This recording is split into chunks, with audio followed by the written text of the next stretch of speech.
It's festive, it's inviting, it's that most wonderful time of the year. Or is it? With rising prices and higher bills to pay, we're all feeling the squeeze. Oh, my budget's always stretched. Like, Food has gone up. Food is and up. drink. We're just wandering around here now, trying to work out what to eat. So, and whether we can afford it. Sorry, this is so depressing. It's not, yeah. Inflation was meant to be transitory, and in the end, it's looking like it's meant to stay. I think it's a bit scary, isn't it?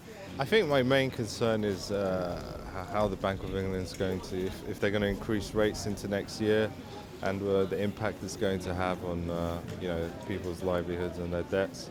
I think that's my main concern, and if we have further restrictions on top of that, it's just going to make life so much harder.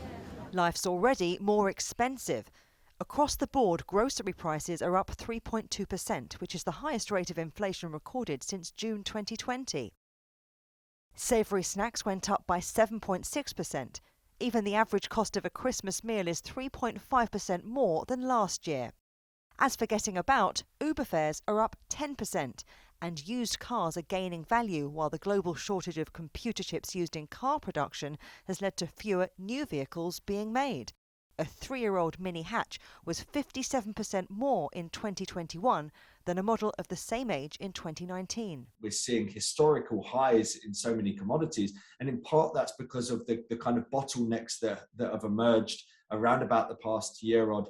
And I think those bottlenecks are going to get cleared. I think the global supply chain is going to be able to get sorted out and return to some sort of semblance of normality. That should drive down commodity prices over the sort of medium term. And therefore that part of the inflation picture, I think, will be transitory, and hopefully businesses will be able to pass on that lower cost to consumers in time. We now know the economy's recovered strongly from 2020 and continues to do so.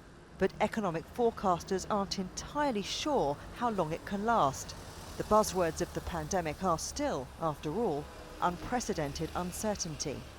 The mood at this market is jolly, and people have come out to spend their hard-earned cash. Their shopping bags are bulging, but they're worried about COVID, the impact that Omicron is going to have on travel plans, how new restrictions will hurt hospitality, all of which makes the prospects for UK economic growth look weaker. Those same questions come around again about how the economy will cope without the life support of furlough, property tax breaks and business loans. There's a lot for policymakers to mull over. Without much needed support, households and businesses might not be merry and bright. And may all your Christmases be Juliet Mann, CGTN, London.